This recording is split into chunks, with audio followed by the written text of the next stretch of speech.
And the Zoom always, it kind of gives that little speech to let you know that they're recording it. So yeah. In fact, I mean, I guess should just casually start with to get to know you better. How did you? Let's start with the question of what are you actually working with? I didn't catch them, so the last part it faded out. Okay, I also need to rethink myself actually. When did you actually meet with where you met first from True Storytelling? Oh. Did you meet with Lena or Jens first? Did you meet with one of the Americans from the project, or how were you introduced to True Storytelling? I actually met David first, but it was before he was doing True Storytelling, or before True Storytelling kind of formed up. Interestingly, in Copenhagen. Huh. Interesting. And I had wanted to meet David for years. My research is similar to David's. We both do storytelling. And everyone kept saying, well, you need to meet David Boji. You need to meet David Boji. And you go to a conference, I try to find him, it would always be like, oh, we didn't come this year, or you just missed him, or it was one of those kinds of things.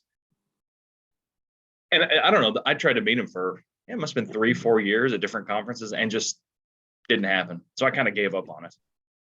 Sure. And I was in Copenhagen and they had like a little break in the conference, and he walked right by me.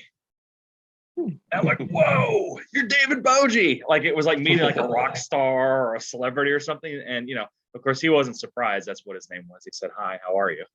He was he knew exactly who he was. Yeah. And so, sure. I started talking to him, and one of his PhD students, Ronnie Sailors, and I had already met. And Ronnie said, oh, yeah, this is the guy I was telling you about. And I hung out with David and Grace Ann for most of the conference after that and had a great time. And then, David and I have kept in touch and worked on a few projects over the years. And so that's kind of my connection to Lena and Jens. Let's see, I want to say I met Jens at David's conference. It must have been 2 or 3 years ago. I can't exactly remember. I guess I've known David for 4 or 5 years now. I'm trying to think when Egos in Copenhagen was. It was before I came to make my current job. So it must be at least 4 years, maybe 5. And then I met Jens, it must have been 2 or 3 years ago, and really enjoyed talking to him and hanging out. And you've met Jens already, right? Yeah. He's a very passionate person, very ambitious person also, for sure. Yeah, he's fantastic, and he had some cool stories that we were sharing stories. He had been in the US. I think he hitchhiked across America twice, maybe. Back in the 1980s. So he was telling me stories about that, and we just hit it off. And then Lena, I believe I may have met at David's, but then we actually got to know each other better through the True Storytelling stuff that we were doing through Zoom. And I guess that was about maybe last year when we started doing stuff together online. So. But you mentioned that you had studied storytelling prior to meeting with David. For my case, my first introduction to storytelling at all, I believe, was a few weeks ago when I first met with Jens. Prior to that, I would say that storytelling, or true storytelling for that matter, isn't really a thing in Danish academia, to my knowledge anyway. I also studied a very special field of academia in a way, but I mean, I never really encountered it. So I guess an interesting follow-up question would be, how did you come across storytelling the first time? Through your studies or through David? It was actually through my studies, although I came at it from a slightly different orientation than David. There's different kinds of groups of storytelling scholarship out there. And so I was in my PhD program, and I was pretty early on in the PhD program. I didn't have an advisor yet, and I was just reading everything I get my hands on. And I just read anything really. And I came across it. It's kind of a weird story. It was a real late night doing PhD stuff, and I'd been reading. I don't know if you've ever heard of Frederick Taylor. I don't believe so. It doesn't ring a bell. He's a management scholar that wrote a book called Principles of Scientific Management, and it basically popularized time motion studies. It has to do with manufacturing and assembly lines. He was an engineer. Oh, I see. I want to say he died in like 1918, 1919, maybe the early 1920s. I can't remember. He's from that era. And I really liked Taylor, and I was enjoying reading him. And I came across this article, and it said, well, Taylor is off and he's missing things. And if you think Taylor is wrong, then there's this lady named Mary Parker Follett, and she's really wrong. So I love Taylor, so I figured I'd probably like whoever this Mary Parker Follett person was. So I immediately latched on and started reading everything she wrote. And Mary Parker Follett, you may have heard Lena or Jens or David talk about Mary Parker Follett. Her ideas are very similar to the true story. It's just, she's writing in the 20s and 30s before we concretized it in this true story thing. And so I started reading her stuff, and I was hooked. I was fascinated by this way that stories can bring people together. Yeah, it was just, and the way she writes, there's a lot of management theorists that say, this is storytelling and this is what you do. And, they give some theories with it. Mary Parker Follett really doesn't do that. She just tells you what's going on, and you just kind of learn the stuff. You feel like you're having coffee with her, and she's just telling you, she's condensing 3,000 years of Greek philosophy and German philosophy into little paragraphs. And they're very digestible, very accessible. She doesn't talk a lot about theory, really, but she just discusses it, and you just kind of pick it up. She's a really fantastic writer. And so I kind of came at it through that way, and then I supplemented it with some of there's actually a fair number of scholars in Scandinavia that do other kinds of storytelling. Tor Hernes, I got into with temporality at Copenhagen Business School. And then my external advisor for my thesis was Janus Hjorth at Copenhagen Business School. So he does some storytelling stuff too. It's very different than the true storytelling angle, but it is a type of storytelling. And so that's kind of where I was. And then David and I, when I told him about my interest in Mary Parker Follett, he was doing some stuff on Mary Parker Follett too. And so those were our first two projects. And that's kind of where I came into this. But a lot of if you read Follett and you look at true storytelling, they're very similar. But I think with Mary Parker Follett, if you're trying to use just her ideas in a consulting capacity, it's very challenging, because she's not thinking like, she is thinking like a consultant, but consulting in the 20s is very different than what it looks like now. So it can help you live a better life, but it's a little more difficult to apply and teach it. And I think that's what true storytelling brings, is you do have a framework and kind of some guiding principles that, in consulting, people like to, they can check things off and they can see and they can add to it. Mary Parker Follett's very unstructured, I think. Interesting. So that's kind of, but that's how I came to it. Yeah. Okay, I see. Thank you. One thing I was reflecting on when you mentioned it is, I think I've phrased it this way. What I gather from your description is that storytelling, to an extent, is more of a management theory in academia. I take it, so more of a management or business theory than, say, I don't know, humanities, for instance, theory. Or Jein. I'll give you the German answer. Jein. Ja und nein. Fair. You can apply it in a business way, but it also borrows heavily from humanities. Okay, interesting. One of the things that we look at least in the area of management where I live, and I think David would agree on this. Mm-hmm. We're a relatively new field in management, and my actual discipline is entrepreneurship, which is very new as well as a academic discipline.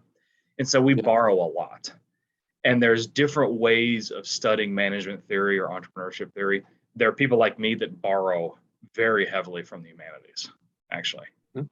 And then there's people that borrow more from sociology, or there's the people that do, very heavy stats. And we have our own theories in management, but there's probably more of us that borrow than there are those of us that have a truly original management theory. Follett, she's used in business, but she was almost more of a social worker or political scientist. So we're kind of borrowing from her. So it's kind of, I also write on storytelling and, evil storytelling, evil stories. And I borrow a lot from French literature in my own work too. So it just depends, I think, on the person. That makes sense. the statement "true story, evil storytelling" sounds very fascinating to me. Mm-hmm. I would like to ask about that, but I guess we have arrived at a good point for me to ask: what are you actually working with? How do you use true storytelling in work, and what is your actual profession? Oh, I'm an academic and a consultant. I'd say I spend most of my time as an academic. Mm-hmm. I'm work at a small liberal arts university in the middle of Texas. I'm not near anything. If you've been to Texas, I can guarantee you haven't been to Abilene. That's where I live. It's 3 hours by car from Dallas, and that's 3 hours with no traffic. So it tells you how far away I am from civilization. I'm really in the middle of nowhere. So I spend most of my time, working in the university doing research, teaching, and then I'm also an administrator in the university. And then I do my consulting work. So that's kind of my background. So how do I use true storytelling? Of course, I use it for research. There's a lot of really cool things that you can talk about. You can use it in consulting, and I use it a lot also in helping to run the university better. How should I put it with universities? I think it's very interesting. Universities have very nasty political disputes. And we argue that the political disputes in universities are so high because the stakes are so low. That's an interesting perception. So it's a little different than maybe some other organizations. But I think with true storytelling, whether you're doing it as a consulting practice, research is a little bit different, but consulting practice or like running an organization, true storytelling teaches you. I think we all like to jump in and conquer the world when we're faced with a problem. I think that's a normal human reaction, or at least a Western human reaction. True storytelling encourages you to stop, reflect, and listen. I think more than anything.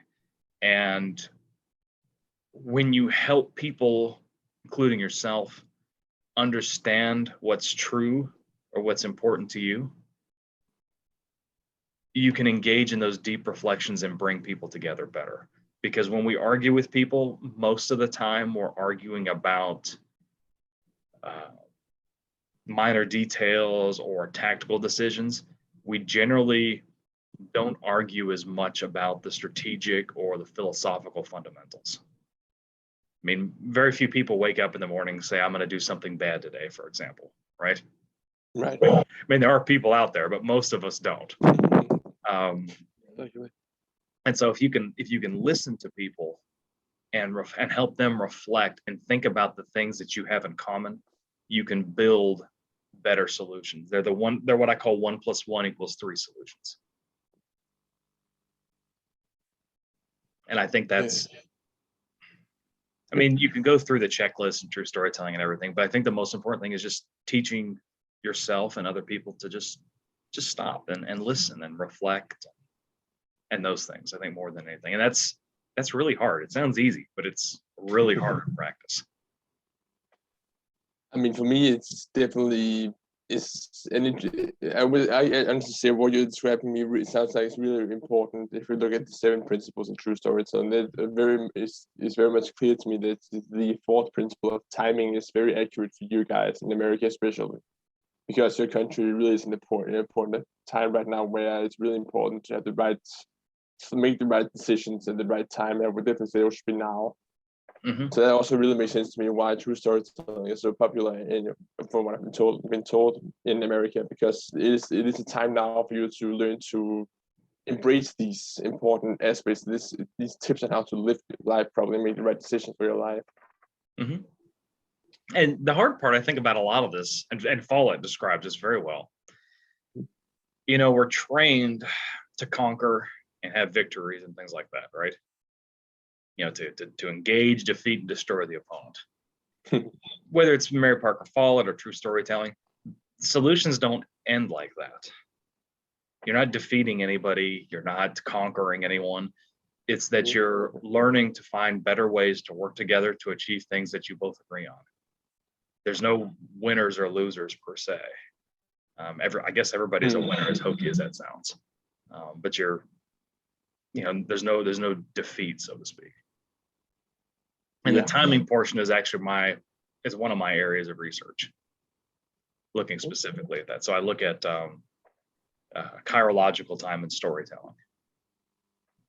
And you've probably heard Jens talk about, chirological or Kairos storytelling. Yeah, it's mentioned a few times, yeah. That's the idea that time is qualitative and subjective. And, it's the way I always explain it is, the famous Latin expression, time flies when you're having fun. Mm-hmm. Or it could be like one of my students. He told me at the end of one of my classes, said, "You know what, professor? If I only had 5 minutes left to live, I would spend it in your class because I know it would seem like an eternity." I don't know if he was complimenting me or not. Yeah. But we can recreate time.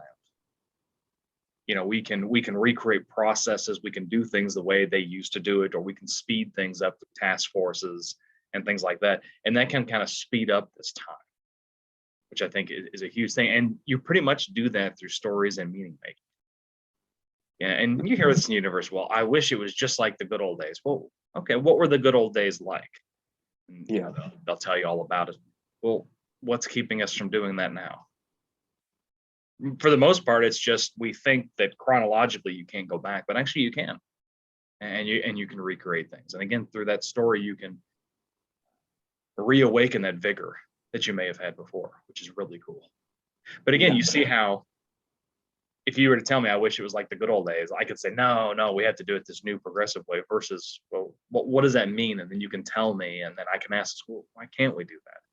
And getting people, to listen. And, we always say that, somebody that is listened to is somebody that's empowered. And when they're empowered, they can have, the whole world open to them. Yeah. But that's the difference between chirological and chronological time. So. Okay.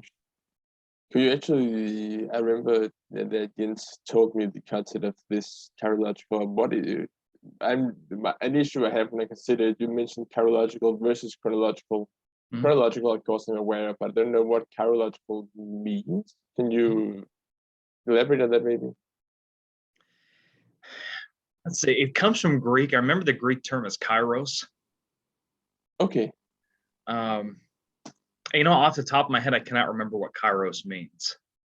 Okay, yeah, I just K-I-R-O-S. researching. Yeah, it'll probably, it's. I think something like the right time or something like that. Yeah, very quick Google search would suggest something like that. Okay. That's just me being curious because I remember that Jens mentioned that, but I wasn't. I mean, I have studied the humanities, but I mean, that it's easy to say this is a very, very big field, so you don't know everything about the field, of course not. And depending on what, I studied literature as an undergrad, also humanities, but we never talked about these things. This is a very specific kind of thing. But yeah, it's just the idea, chronologically, we think about time as being objective, right? Did 5 minutes pass on your watch hand or did it not? And that's, linear, it's moving forward in one direction. And that's kind of a normal way that we tend to think about it in Western societies. But again, chirological is very qualitative. It's very subjective. It's meaning based. That's why stories can come in. Interestingly enough, though, if you look at the cosmic level or the microscopic level, chronological time does not exist. It blows your mind, right? Because it's based on a watch, and that has no meaning for the universe, and that has no meaning for microorganisms. Yeah, so it's actually not objective. Yeah, it's actually a funny thought. I didn't realize that at all. Because the Earth goes around the sun, and that's an example of chirological time. The Earth, it went around, and that's a movement, and that's a process. That's an activity, but that's not necessarily based on a watch. We've based our watches on those processes. Yeah. Very interesting. That'll keep you awake at night. I might actually, but I'll say that later. I guess now we could then ask into, you mentioned that your research topic is very much focused on storytelling. You mentioned evil storytelling. What actually is that? It sounds very interesting. So I'm dual cheeked. I'm one of those weirdos. One cheek is in entrepreneurship and specifically entrepreneurial storytelling. So that's very close to probably more what we're doing in true storytelling. And then the other cheek is I actually do a lot of research on evil storytelling. So I maybe should tell you about both, because I think the evil storytelling will be less useful for true storytelling. I do a lot of work on Marquis de Sade and his kind of storytelling. He uses stories to exaggerate, extrapolate, conduct thought experiments. And I'm very interested in how he uses separate spaces to conduct evil. So, you know, there's a fundamental debate of whether mankind is fundamentally good or evil. Yeah. And de Sade, I think, through the creation of separate spaces, you know, his dungeons, his remote castles, and these kinds of things, you have an area where the social contract can be suspended and we can see people as they actually are. And in his case, for the most part, it brings out the bad. Yeah. So that's kind of probably not too useful for true storytelling. It's interesting stuff, but for true storytelling, not as useful. So my entrepreneurship storytelling is more about how an entrepreneur, we think of entrepreneurs as discovering or creating an opportunity. That's the stereotypical debate. And I argue that actually it's not, but rather an opportunity is a moment in time that is neither discovered nor created. It's not a thing that can be discovered or created. It's rather that opportune moment, to use Jens's wording, right? Yeah. And so the ideas that I use build upon Mary Parker Follett and also a philosopher called Alfred North Whitehead. He was a mathematician, cosmologist, theologist. He's one of those guys that lived in a time where you could actually master multiple domains and be great at all of them. You know, back in I think he died in the 1930s. Maybe he lived in all the way to the 1940s, but anyhow. I'm interested in how the entrepreneur has their main function is actually storytelling. And entrepreneurship is not necessarily new organization creation, but new organization creation is a byproduct of a story, a good story. So the storytelling is the act of entrepreneurship, and whether it's a new religion, a new business, a nonprofit, you know, those are just different byproducts of entrepreneurship. And so what the entrepreneur does, they tell a story, they have some sort of an abstract in mind. Like Plato's theory of forms is actually a modification of Plato's theory of forms. You know, there's something out there that's abstract, like goodness or wholesomeness, kind of these truths from a true storytelling perspective. And so the entrepreneur can kind of perceive those things, and lots of people perceive these things. But the talent that an entrepreneur has is to be able to explain whatever these abstract things are in such a way that an audience can understand it and contribute to it in their own ways and reasons. It's the idea is what I perceive, but then the opportunity starts forming as I explain to a customer, explain to a stakeholder, hey, this is something really cool and we can do this together. And you get them to move along with your vision, and it creates that moment of alignment, that alignment between your vision and then the shared vision that you've created with the customer. And that alignment itself is the opportunity. And that's how we talk about chirological time. It's, I've got these other priorities over here, and for me to get to your position, it might take 8 months chronologically. But what if we kind of manipulate the flow of time chirologically and create some new processes and get you to change your actions so that you can kind of move forward 8 months into the future, you know, chronologically. Yeah. And so that's the area. But again, it's a lot of listening to people. It's, I've got my cool idea. What's it going to take to have you share this vision with me? And they say, well, I don't like this or like that. And so you create this vision together that helps kind of formulate that alignment. And of course, the entrepreneur moves too, right? Sure. A simple example of this might be something like, you know, we talk about storytelling. I say entrepreneurs are storytellers, but we're also story listeners. And you maybe had your parents read a story to you as a child, right? And you know, sometimes you don't like the ending of the story. You've heard the story before, and you say, well, can it be this other thing? And the parent says, yeah, and then they just change the story ending just so you go to sleep, right? That's kind of an example of that in action, right? It's, well, I don't really like this. Can it be the other thing? Okay, well, let's change that. That's okay. Let's change that. And then you take a step closer, and then I take a step closer. Oh, yeah. So what you mean, yeah. The idea of collaborating, working together to change an outcome to something that fits the narrative you're trying to create together more fittingly. Mm-hmm. You focus on those fundamental truths, but the details you can modify, right? I want to sell, all my European friends laugh. Everything in Texas is bigger. This is hand sanitizer that they sell in Texas, right? It's large. Jesus Christ, it's large.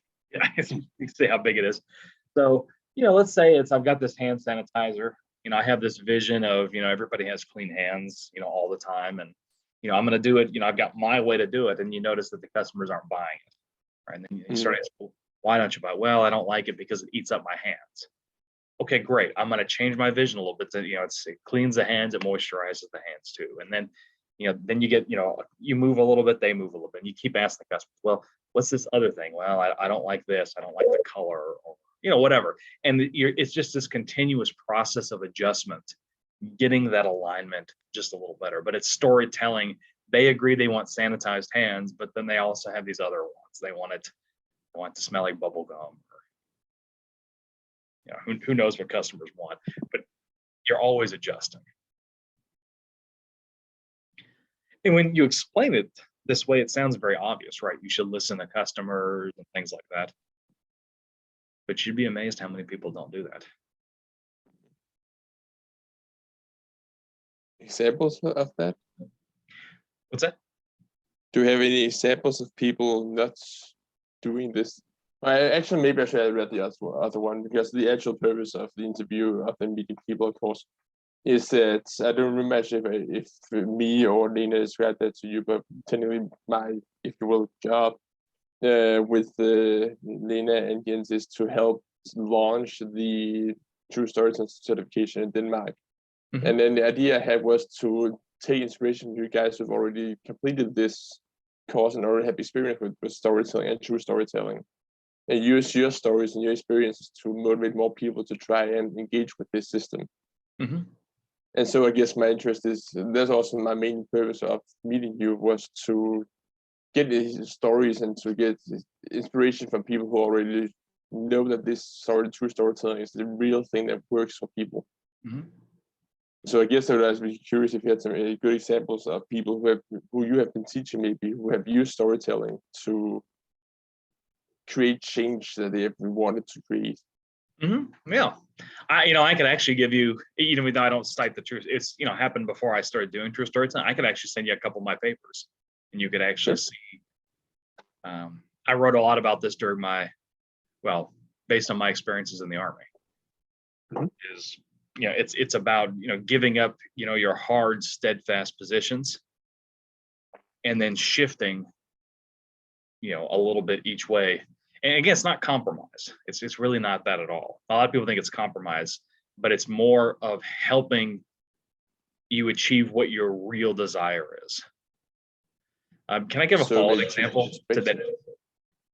Yeah, exactly. So it's about enhancing your perspective. It's understanding better what you both want. Yeah.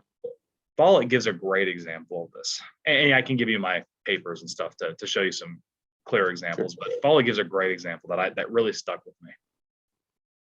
And she said that there was a husband and wife arguing, and what a couples normally argue about? It's money, right? The wife wanted to go to Europe, and the husband didn't want to pay for that. So this is an impasse. And so he could have argued with her, and they could have gone back and forth. They could have been divorced, who knows? But then he stops and he says, well, exactly why do you want to go to Europe? And she said she wanted to meet different people. He said, well, why did you want to meet different kinds of people? Well, because I wanted to understand what they need, and therefore I can help them. And he pressed a little. So it's almost like a charity thing. You want to go to Europe to help people in need, the impoverished and things like that. And she said, well, that's exactly what I wanted. And he pointed out, I guess they were living in Ohio. He pointed out that, a few hours south, there were people in need too that were much closer to home. He could afford for her to go to this city in Southern Ohio to do what it was that she actually wanted. So it wasn't that she actually wanted to go to Europe. It's that she wanted to help people. And so by listening to what she actually wanted, the truth behind her story, he was able to give a solution that was actually satisfactory to both parties. It wasn't a compromise at all, though. It was better achieving what she wanted and better achieving what he wanted. Does that make sense? It makes sense. Certainly. I can give you some more complex examples. I'll send you a couple papers today. Well, I mean, it makes sense. It certainly makes sense. It's a very interesting way to look at it. Yeah. My biggest issue when I hear these things, I mean, unfortunately, what you're describing is a very classical example of people. One of the things I often tend to do when I meet with people, maybe most of friends I trust, but I mean, I'm very quick to trust people. So oftentimes, what I mostly do when I speak with people is that I speak what I express my desires. I express what I want, and I speak truly. So the example you bring up is mostly what, unfortunately, the moral, I guess, I listen to when I hear the story is the argument that if the wife had at least been more forthcoming with her intentions, they wouldn't have had to argue at all. In a way, though. I may just tease you for food for thought. Please, we can all say we speak truthfully, right? It's not that the wife was withholding anything. It's that she didn't fully understand what she actually wanted. And that's where this conversation piece comes in, because he's able to say, well, why exactly did you want to go to Europe? And by engaging those questions, she was able to think about it better. And she was reflecting too. Yeah. So she's listening to her husband, but she's listening to herself better and starting to understand his needs too. So it's, for the most part, people don't go out of their way to lie, but that's not exactly what we mean by truth and true storytelling either. It's not so much about lying. It's more about your deep needs. Right. A good analogy. Do you know the term latent needs? Yes, I think I do. Yes, the idea of things we want and we aren't aware that we want until we actually have them. Mm-hmm. Yeah. In some ways, I think latent needs are a good analogy for these true things. We don't have any way of expressing it or really understanding what the truth is, but that's where this consultant comes in for storytelling, or where these dialogues come in, whether it's, even if it's an informal consulting capacity, is just listening to people.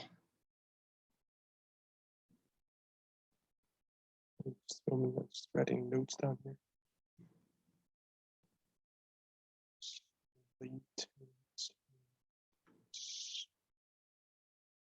Very fascinating discussion. I actually have an example from last week, if this is helpful. Ooh, exciting, please. It's in the university, and this is something that people fight about in universities all the time, right? I mean, furious, angry, screaming arguments, right? And that comes to hiring people, right? Sure. Who's going to be the next person we hire? Yeah. And my boss and I had the same technique. We asked people what it is we think we want in a good colleague at the most fundamental level. And then, we all put it on a board. We all write on a board. We don't talk about any of the candidates themselves, just the things we want. And it's usually the same things, like somebody I can drink wine with, which we can interpret, just hanging out for a cup of coffee, right? I mean, it's just somebody we like, and they have these skill sets. And we come up with a list of like 5 things that everybody can agree on.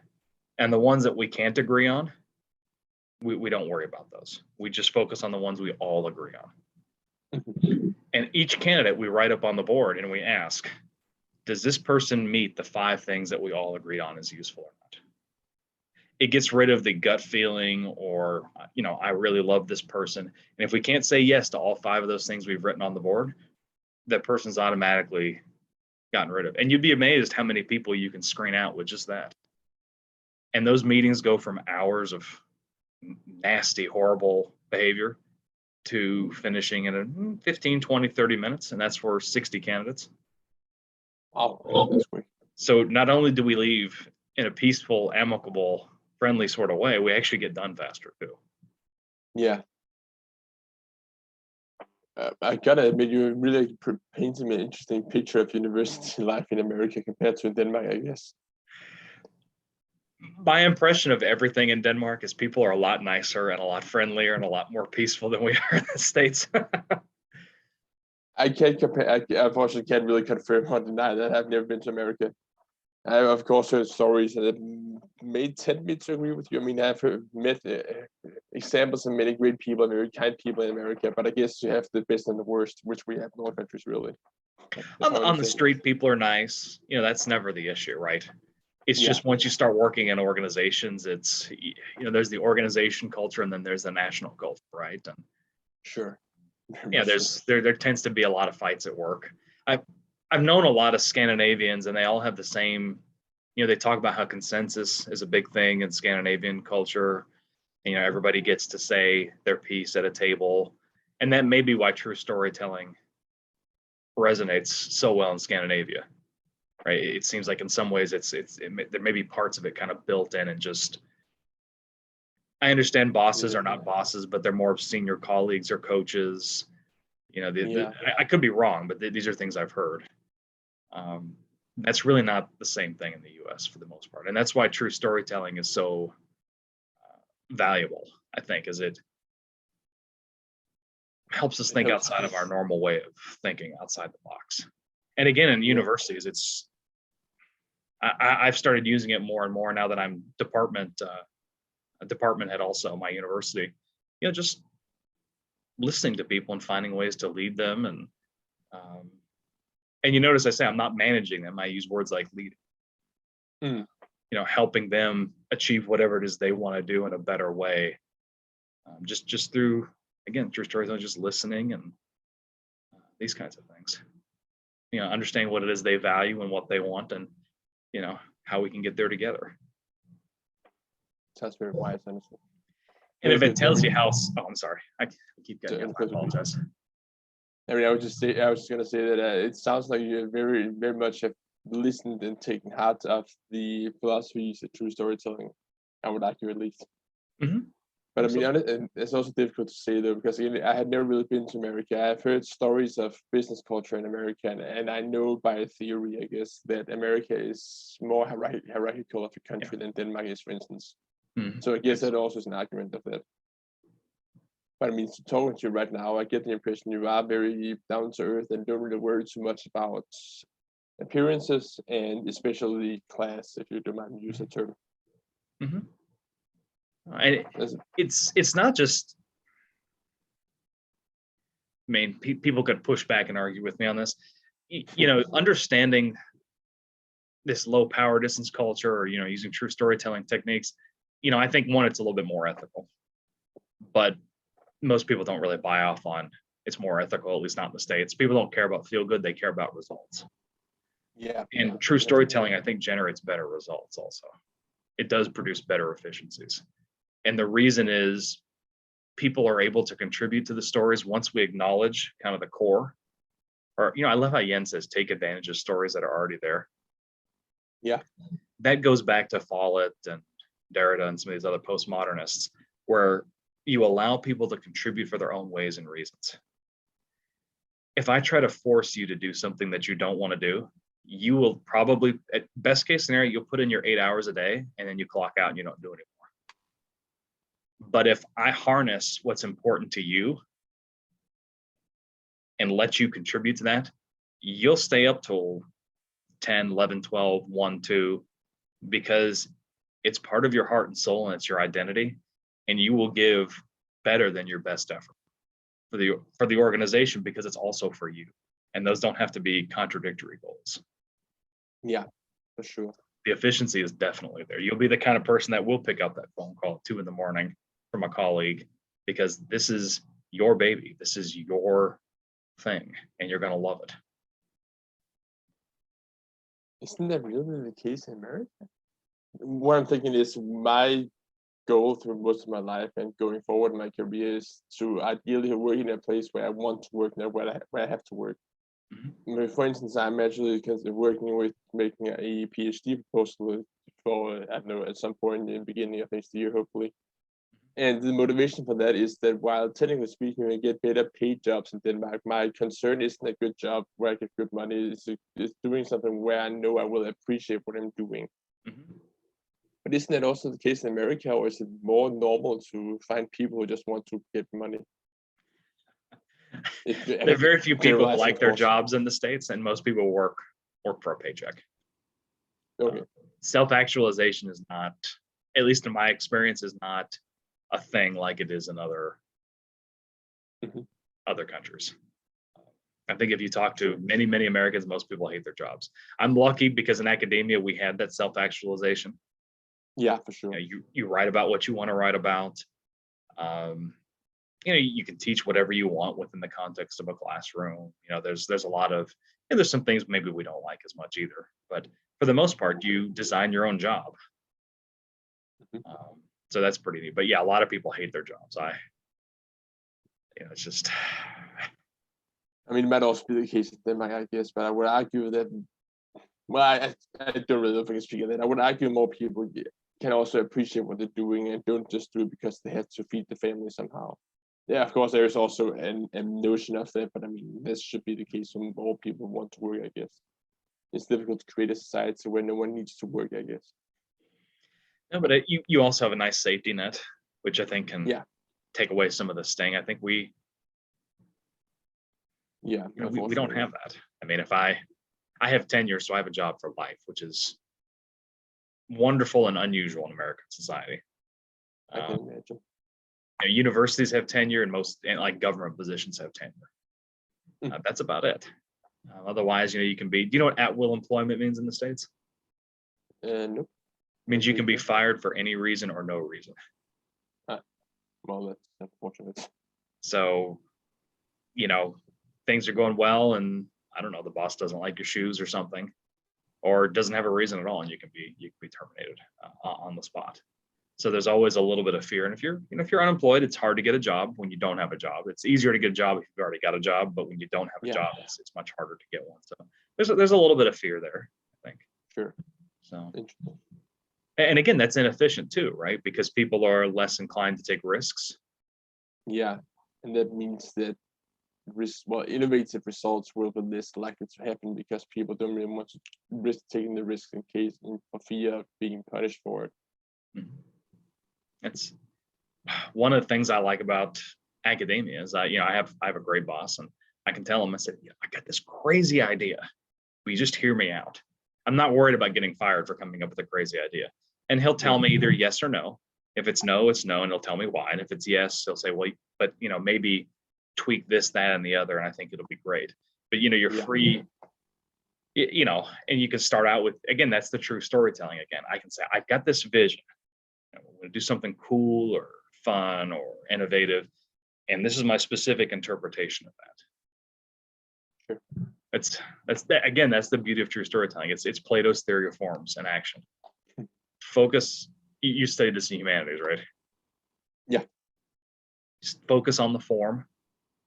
We can all agree on the form, but we may not be able to agree on the specifics. Focus on the specifics you can agree on. And chances are, if you have 5 ideas and I have 5 ideas and we don't agree on 2 each, well, guess what? We've got 6 ideas already. So that's more. And so we can actually produce a pretty good product there. That's very nice. But that's also what is my main inspiration of having studied in academia and wanting to work in academia in the future is the idea of there isn't exactly any wrong way to think because everything can create more. And these creations can really help either you or humanity at large, probably both. It's really nice. You're free to push the envelope. Yeah. Which is fun. I can imagine push the envelope. But yeah, no, those are some interesting of course, not all academia is like that too. There's the research universities where you got people in the cubicles crying at 3 a.m. because they aren't getting tenure and all sorts of unfortunate things. So is the world, I guess. Yeah. I'm actually curious. I guess this isn't entirely related to the interview, but I mean, I'm just curious and I'm pleased to meet you. Excited to meet someone who is willing to speak with me, I guess. Absolutely, yeah. You mentioned that there are a lot of quarrels and discussions and negative talk between universities in America. Why is that? Because in Denmark, I mean, I guess there's competition, but I mean, I haven't really ever heard any scholars criticize other scholars because they come from that university. It's like any other organization because there's turf battles. And it may be more intense in academia because people will stay at the same job for years. In America, we have the stereotype of, you start at GE when you're 20 and then you retire from GE when you're 65. that career path, I think, died out in the 80s or the 90s. So it's much more common for people to work for a few years somewhere and then move on. Because, when the disputes, of course, you always have to move on to get promoted, get a pay raise or whatever. Sure. But when, the bad boss, the lazy worker leaves, all that built up tension or anger, it kind of goes with them. And then you got somebody new, and it kind of keeps things fresh. In academia, it's much more common for people to stay in the same place for sometimes as long as 40 years. And so they're the same. David was telling me a story about New Mexico State. I think it was New Mexico State. When he first got there were like 3 people that wouldn't talk to each other because they got into a fight 15 years ago. Jesus. There was like no escape. Like they didn't leave, and there's no, and they literally would not even speak to each other. And I think David even asked him, like, well, what was the fight about? And one of them couldn't even remember. So, so these kinds of things can fester. But David, from what I understand, did a pretty good job of bringing people together. He had some retreats where people were able to go and express how they felt, kind of getting off their chest. Yeah. But yeah, that's academia, unfortunately. I'm sure it's somewhat similar in Denmark. Scholars are scholars. Probably. I don't really know. Again, I have contacts in the research sector, but I haven't heard any stories of people who don't listen to other people because someone said something back in the 90s that they're mad at. It sounds so childish, and it doesn't make sense to worry about that when you are working. You should be able to distinguish what you have said to each other in the past from what you're doing now. I would argue, at least. But it probably does take place somewhere. And some colleagues are very funny. Like, again, talking about listening and true story. I have one colleague, when I first got to McMurray, like we fought all the time. Like all the time. Because we don't agree on anything professionally. Okay. Like there's no common ground professionally whatsoever. And so I decided to take her out to lunch. And we just had a really nice lunch. We chatted for like 4 hours. They actually kicked us out of the restaurant. Nice. We were actually having a good time. And it's funny because personally now we get along amazingly.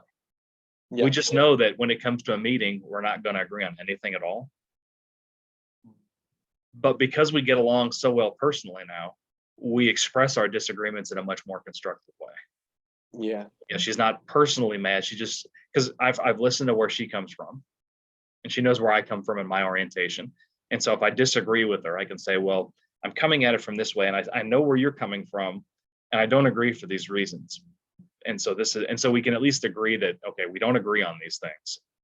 But then we leave the meeting and we're not like fuming or anything. We just know that there's certain things we're just not going to, but we do agree on that. I value her contributions. She values mine.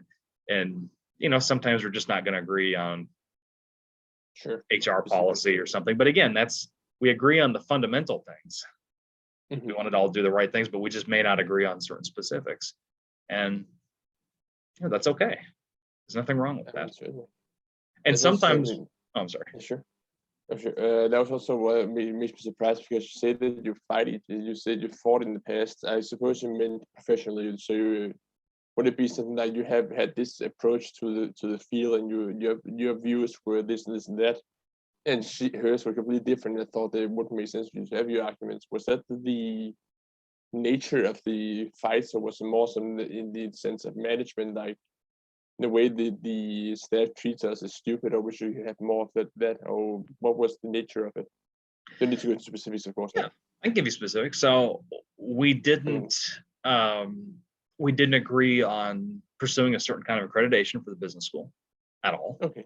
I really wanted to do it. The dean really wants to do it. She did not want to do it. And so again, that was one of the things we talked about over lunch. And again, because we're not in a meeting and everything. And I said, well, what do you not like? And she was explaining she'd been at the school. She'd been at the school for 35 years. And so it kind of predates this accreditation body. And she was concerned that it would, hurt our vision and all sorts of things like that. And I said, well, this is kind of because I came from a school that has accreditation, and it provided these labor protections and made sure we're doing our research. And it turns out that I think she thought that it was going to mess with her academic freedom. It's not. And I explain why it doesn't mess with her academic freedom. It's just, you can still do the same things you're doing. It's protected now.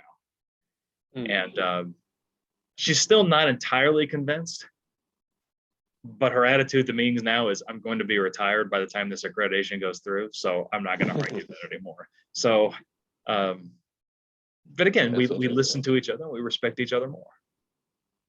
Okay, yeah. Well, that made more sense, because part of me at first I thought you meant that the argument of your research, your professional view on a research topic, and hers disagreed. I mean, that's very typical in academia, that we have different experiences, different points of views. But it would be surprising to me that people would actually be mad at each other personally because we have different views on the research topic. That made more sense to me. Sorry. And she and I don't agree on research either. But we actually just tease each other in a playful way about it. That makes more sense. That makes sense. Yeah, I mean, she's in manufacturing, and I'm in entrepreneurship. They're completely different ways of seeing the world. Yeah, completely. But we don't fight over those things. She'll always say, "Well, what does she make? So what story?" She'll always say, "Well, what story are you going to tell today?" I said, "I don't know, something about mathematical modeling." Because that's what she does, and we just kind of tease each other. It's very playful. So sounds nice. Yeah, she's actually a great person, but it's. Again, just listening to people makes, and I could have continued to argue with her like most, and it could have been every faculty meeting, we're going to fight and it's going to be awful. And no, it's not like that at all. It also doesn't really, it doesn't make either of your days better if you just spend the whole meeting being mad at each other, because it doesn't produce anything positive, just produce negativity. It doesn't really help either of you. And now we ask each other questions. If she disagrees, well, why did you think that? Or I'll do the same thing. Well, what are you thinking? Or I don't understand. Or, it's very, we may not agree, but we at least understand our positions clearly, and we can focus on things we do agree on. It's really quite funny how it was so bad for about a year, and now it's fantastic. But that's the 1 + 1 = 3 too, because now we found things that we can really agree on, and we work together very well in those areas. Yeah. And the other things we just don't stress about it. This is really nice. It's you talk about cross-cultural differences. I went to a conference years ago, and it was for a company. This is before I did true storytelling, and they had to come up with a mission statement. And all the Americans argued and bickered for like 12 hours, and then they came up to the meetup, and they still didn't have any results. And the different European groups, there was different levels of arguing. And then they got to the French group, and they said, well, what did you guys do? And they said, well, we chatted for 15 minutes. We realized we weren't going to agree, so we decided it'd be a shame to just sit there arguing all day. We decided we'd go see the town and enjoy it. That's bad. The results were totally the same. That's the funny part. Nobody had an answer. It's just the French enjoyed the day, and nobody else did. Yeah. I can't help thinking about that aspect. I kind of think about, without knowing too much about American culture, I guess I can't help but think it's about the arguable masculine aspect of needing to be there, to be right, to prove that you're correct and that other people are wrong. So you show that you have the supremacy, superiority, the strength to make the right decision, and the wisdom to make the right decision. Whereas I guess, it would make sense for French people, like, is to accept that we don't have all the answers, and instead of worrying about them, just accept them and then move on, I guess. And I think I think we're so competitive in the American workforce, less so than what I've seen in France. Jack, have you heard of Jack Welch? He was a CEO of GE for many years. I think he retired he's still alive, but I think he retired in the 1990s maybe. But he had this culture, they call them I think it's A, Bs, and Cs. So everybody is rated in comparison to other people. So the A's are like the top 10%, and they're promoted. The Bs, I think they could get a B rating for like 2 or 3 times in a row before they got moved down to a C automatically. And the Cs were like the bottom third or bottom 25%. I forgot what it was. And I think Cs were given one chance to improve, and then they were cut. That sounds extremely harsh. Jesus Christ. It is, yeah. And so people are encouraged to be the best, or possibly undercut other people just to get to that A level, or make sure they're not a C. And you see that all over. Even when I was in the Army, evaluations were written like this. I You could get the believe top in the 50. army, especially, honestly. Yeah, you see it in the Army a lot.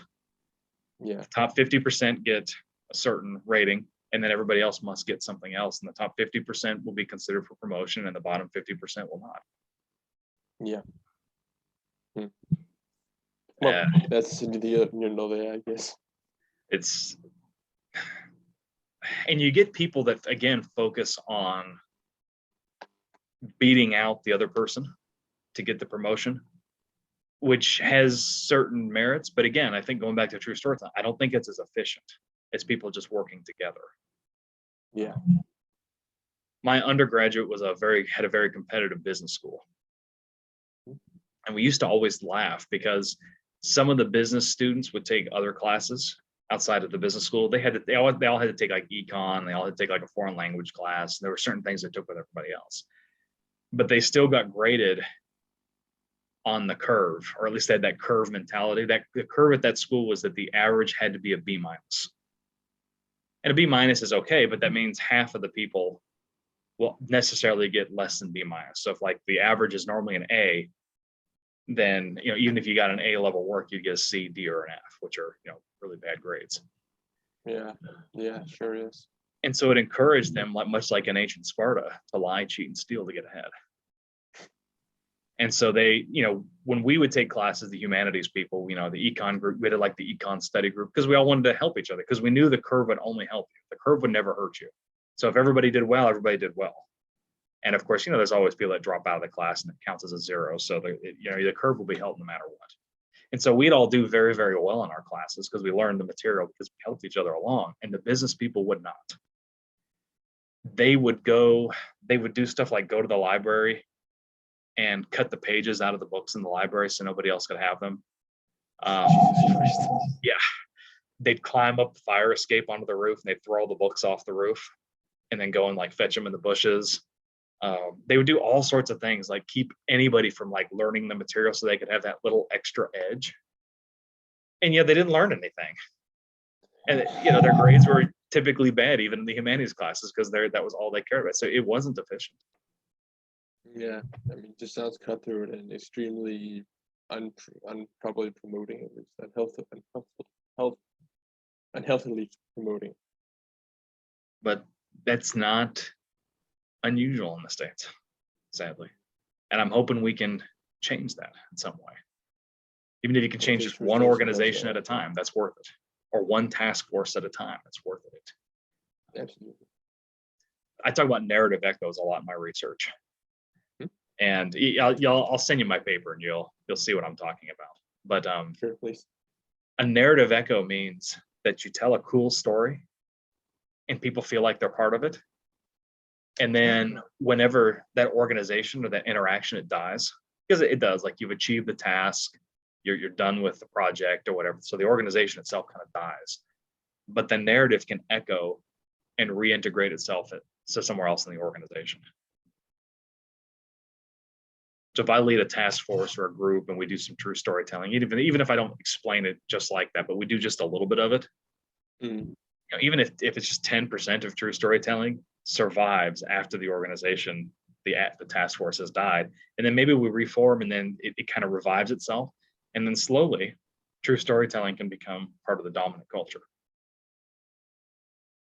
That's promising, honestly. Really, really good, and it really makes sense also, because if it's something that is relevant enough to people, they will of course hang on to it. Yeah, you'll love my post office paper. It's that one I have to ask, don't share with anybody, because it's under review with Grace Ann. Sure. I've got a couple on the military post office, which is very bureaucratic, very unfriendly, and just by listening to people and forming up temporary organizations and getting even just a minimum level of commitment, that narrative echo can survive, because what's a little bit of commitment at first becomes a little more and a little more and a little more and a little more. Yeah. And people realize they kind of like it. So that's nice. I would say I've been close enough, I would say, to be have something to go off of. Would it be okay for you if I could contact you again later if I need more? Absolutely, anytime. And I will send you. let's see, I'll send you 3 papers that I've got. Sure. 2 of them on the military post office. One is published, one is unpublished. So the unpublished one don't share, but the published one you can share. Yeah. But you'll be able to tell very quickly with the format of the published one, because one's just a Word document, the other is, it's in a PDF and it looks like an article. Yeah. And then I've got another one on military prisons, which is quite interesting. It does storytelling, but it does it from a very different angle. It's true storytelling, but I don't, I did this work before I met David and Janus. Yeah, it's really interesting to read out, certainly. And I've got one. Oh, I'm sorry. I keep cutting you off. I'm so sorry. I mean, I do the same words. You go first, please. I've got one on the failure of true storytelling, or not failure of true storytelling, but the failure of not doing anything like true storytelling. Oh. Because sometimes you can learn from "don't be like that guy" kinds of stories. When we talk about when did true storytelling fail, I would argue that any entrepreneurial enterprise that didn't work was not listening to customers, not doing the true storytelling. And this one I wrote with a buddy, and we looked at a city in Mexico where people didn't listen to each other. And despite the fact that the city has everything that should make it successful, it's not successful. It has all the resources, the government grants, the location, the reputation, the history, everything. But the people themselves just,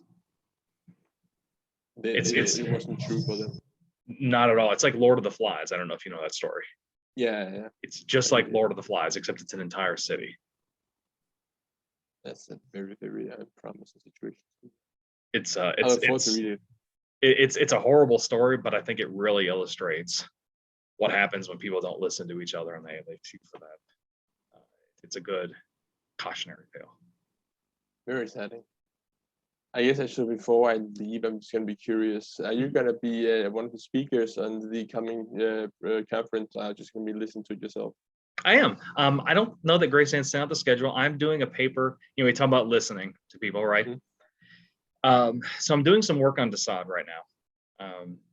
And Desaad talks a lot about, everybody knows his novels where he kills people and all that other kind of stuff. But he actually wrote a small pamphlet on reflections on the novel, is what it's called. And he tells you how to be a good storyteller. Ooh. It's a relatively unknown manuscript. But I managed to get a copy of it. And so I'm saying, based on what Desaad is telling us, how can we as entrepreneurship scholars learn how to tell better entrepreneurial stories by listening to Desaad? It's actually it's a morally neutral document, this one. It's really literary critique. If you want to write a good story, these are the things you must do. He speaks very little about the things he actually writes. It's just more of a roadmap. So I think it'll be interesting. I look forward to it for sure. Yeah, I think I'll have time to listen to it. I think the shortcoming, I guess, of the conference is that it takes place in America, whereas time is difficult for me to deal with. But I'll catch on to as much as I can for sure. Yeah. And I believe Grace Ann has scheduled it so that there's only 4 hours of conference per day, so that people in weird time zones will be able to participate. Because I think there's people calling in from New Zealand and Europe and all sorts of different places. Wow, okay. Oh, David has a huge following in New Zealand. Yeah, very interesting. I think I was told from Lena also there would be like 4 hours a day, so it should be doable enough in the afternoon to evening. So it's like this time slot. That should be fine. But I mean, if it's also from New Zealand, it's really tough on them. I don't know what slots she's chosen that are good for people in both New Zealand and for Denmark, but I have no idea. But yeah, David has a huge following down there, and the work they do down there, like on indigenous storytelling, just super. So that was my second PhD student I met at David's conference. I was the external examiner for her, and she was writing about being an indigenous Maori person and an indigenous Maori speaker living in the last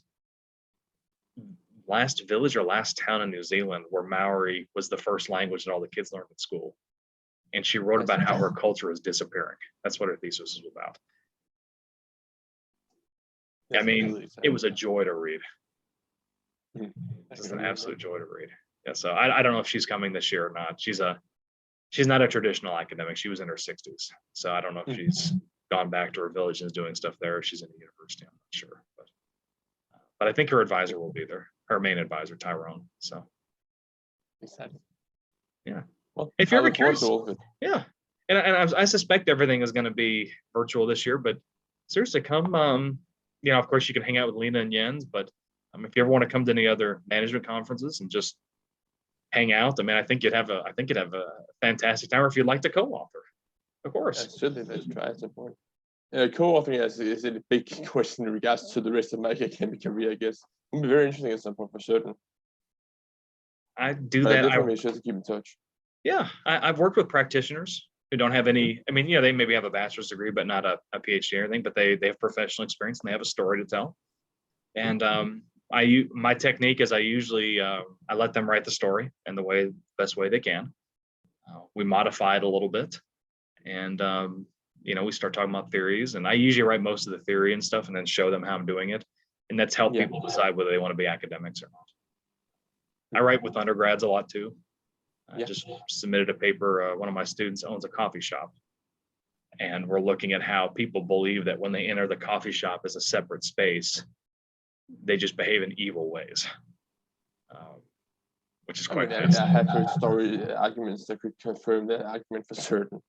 It's again one of my Desaad papers. So they're nice people outside the coffee shop, but the moment they enter it, they interpret it as their coffee shop. Yeah. And so, they threaten to burn the place down, or they dump all the drinks, or they just completely lose it. That's unfortunate. And she owns a coffee shop. I feel really bad for her. Man, the stuff she has heard telling stories about how people are being assholes to her. That's something sad. Yeah, and it was the first time I'd heard of people stapling coasters to their forehead as a pastime. They take the coaster and they. Yeah. That's like You mean the employees? No, the customers. That still sounds insane, to be fair. That sounds extremely pointless and stupid and dangerous. But okay. Oh yeah, it's a horrible idea. But interesting. That was to see what other stories I'm gonna hear in the next week. It's gonna blow your mind. You're gonna love. Some of them are wild and crazy, and some of them are. I'm pretty mundane with my stuff this year, but there'll be some things. It'll just open your eyes in such a new way. You'll love it. I look forward to it for sure. Well, thank you very much for agreeing with the interview. I guess absolutely. I look forward to seeing you next week. Yeah, likewise. And definitely keep in touch. Don't be a stranger. And seriously, think about it. If you've got a good story to tell, seriously, we'll write it down. We'll put some theory on there, and because if you like the process, then we know you want to be an academic. If you say I never want to do this again, then we've saved you 5 years of pain, right? That's fair. Either way, man, talk to you as soon as I point, I hope. Yeah, absolutely. And like I say, I'll shoot you an email probably today with 4 or 5 papers. If you don't have time to read them or don't want, trust me, I don't take it personally. So thank you. I don't feel like, I've got to read these. If you're interested, go for it and see what you think. And if not, it's okay though. I won't take it personally. So sure. I'm probably sure we'll have time at some point. I don't know when that point will be, but I definitely will read it at some point. I am guaranteeing you that. Yeah. Very cool. Anyway, it was nice to meet you. Likewise. And I'll try to send this recording to you if I, for some reason, cannot, because it's too large or something. I will see Lena next week and I'll put it on her computer. But I should be able to get it figured out with Dropbox. So should be fine. Yeah. And if I have to, I'll send it through I have another email address, so I can always send it through my other Google Drive. So okay. But I'll let you know. That's very good. Thank you, man. Cool. Absolutely. We'll be in touch, Janus. It was really a pleasure meeting you. Pleasure meeting you too as well. See you. See you soon.